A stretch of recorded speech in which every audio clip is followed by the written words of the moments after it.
Hello दोस्तों, अगर आप अपना पैसा शेयर मार्केट में इन्वेस्ट करके लाखों रुपए कमाना चाहते हैं तो आज ही आप स्टॉक के साथ जुड़कर अपना डीमैट अकाउंट आप बिल्कुल फ्री में ओपन कर सकते हैं, जहां पर आपका ब्रोकरेज चार्जेस बिल्कुल ना के बराबर लगता है। ब्रोकरेज लगता है तो सिर्फ इंट्राडे ट्रेड में, वह भी सिर्फ 20 रुपये। तो आज ही आप स्टॉक के साथ में जुड़ सकते हैं, लिंक डिस्क्रिप्शन में है, क्लिक करें और अकाउंट ओपन कराएं।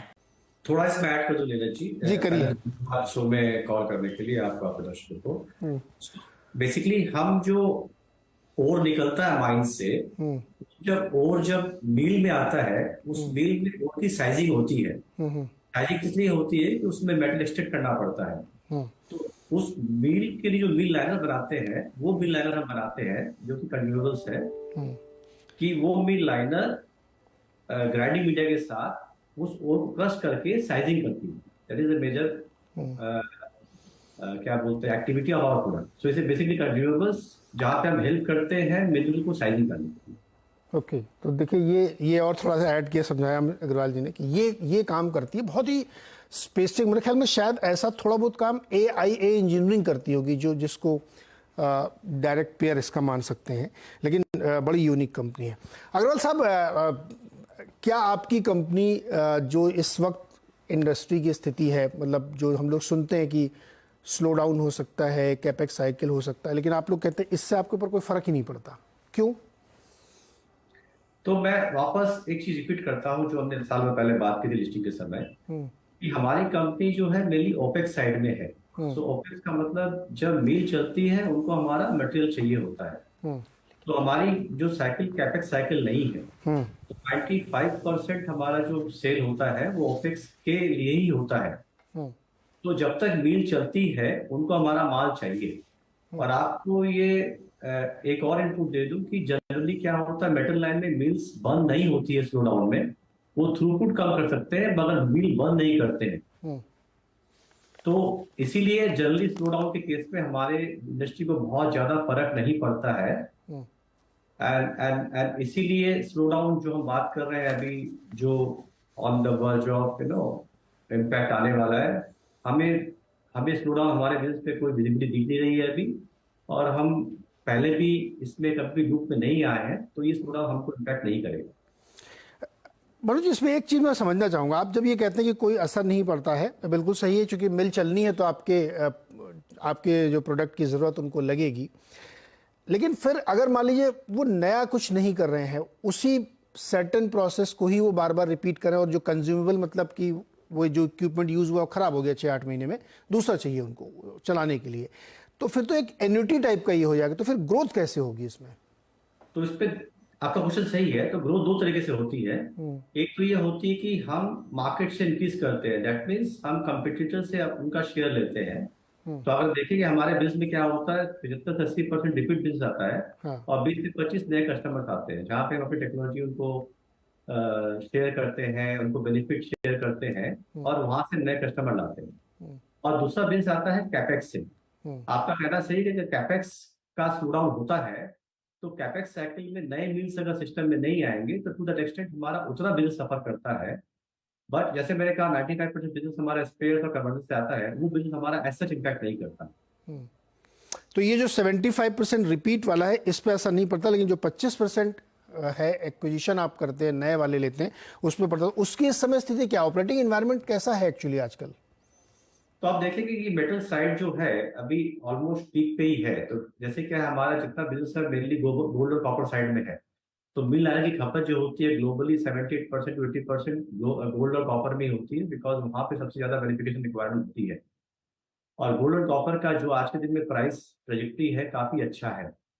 तो इसीलिए उस पर्टिकुलर सेक्टर में हमको कोई स्लो डाउन या कोई लो ऑफ डिमांड नजर नहीं आती है। और एक बात और भी नोटिस करने की है कि 2008-9 में जो भी स्लो डाउन आया था ग्लोबली, उसमें क्या मिल लाइनर और जो प्रोड्यूसर उन्होंने भी काफी सीख ली थी। तो आजकल वो भी क्या करते हैं, काफी हद तक अपना जो प्रोडक्शन है वो फॉरवर्ड सेल कर देते हैं 70-80%। तो हम्म। उनका हेजिंग जो जो रेशियो काफी इंप्रूव हो गया है, उसके चलते भी उनकी रिलायंस काफी बेटर हो गई है और काफी प्रेडिक्टेबल हो गई है। तो 80% का जो market share gold copper gold होने के कारण और उसकी मार्केट बिजली बहुत क्लियर है, हम्म। इसीलिए बिल लाइनर मार्केट में हम कोई अभी स्लो डाउन नहीं देख रहे हैं एज फार एज हमारा प्रोडक्ट रिलेटेड।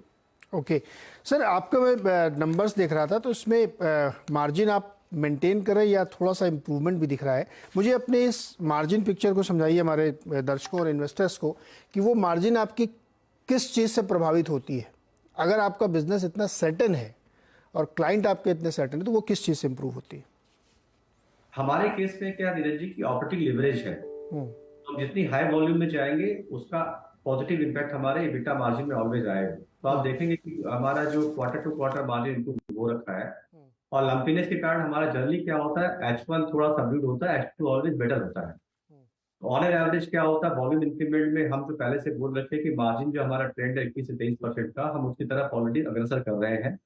और H1 में आप देखेंगे हम क्लोज टू 20% मार्जिन पे अचीव कर चुके हैं, जो कि लास्ट ईयर थोड़ा सबड्यूड था because of pressure on the side of raw material and the logistic cost. और हमारी उम्मीद है कि H2 में मार्जिन इंप्रूव और भी होगा, और हम जो 21 से 23 का जो एक एक मिशन लेके चल रहे हैं उसकी तरफ हम अचीव होते हुए दिख रहे हैं in quarter two and going forward, H2 and going forward. Okay sir, जो आपके एक्सपोर्ट ऑर्डर्स हैं उनकी क्या सिचुएशन है, और वॉल्यूम में भी और वैल्यू में भी बताइए हमें। उसमें कोई इम्प्रूवमेंट इंक्रीज हो रहा है? चूंकि आपको कह रहे हैं वो जो 25% हिस्सा है वो बढ़ाते हैं आप, तो वो क्या है इस समय सिचुएशन क्या है उसकी? 25% मैंने नए दो चीज बताई। एक बताई कि 25% में करीबन कुछ पार्ट होता है नए कैपेक्स के, अब कुछ पार्ट होता है कि हम कंपटीटर से कस्टमर को लेते हैं। तो उस पार्ट में भी हमारा जो आज के दिन में जो रेशियो 25% का है वो बरकरार है। तो हम वो दोनों डायना प्राइम सेगमेंट जो बताया था वहां पे नए कस्टमर आ रहे हैं, और हम also able to take new customers in our non Dyna Prime segment. तो वो जो हमारा रेशियो है अभी भी बरकरार है, उसमें कोई चेंजेस नहीं दिख रहा है। हेलो दोस्तों, अगर आप अपना पैसा शेयर मार्केट में इन्वेस्ट करके लाखों रुपए कमाना चाहते हैं तो आज ही आप स्टॉक के साथ जुड़कर अपना डीमैट अकाउंट आप बिल्कुल फ्री में ओपन कर सकते हैं, जहां पर आपका ब्रोकरेज चार्जेस बिल्कुल ना के बराबर लगता है। ब्रोकरेज लगता है तो सिर्फ इंट्राडे ट्रेड में, वह भी सिर्फ 20 रुपए। तो आज ही आप स्टॉक के साथ में जुड़ सकते हैं, लिंक डिस्क्रिप्शन में है, क्लिक करें और अकाउंट ओपन कराएं। सर, ऑर्डर बुक कितनी है इस समय आपकी? हम अभी 325 करोड़ पे ऑर्डर बुक पे बैठे हुए हैं नीरज।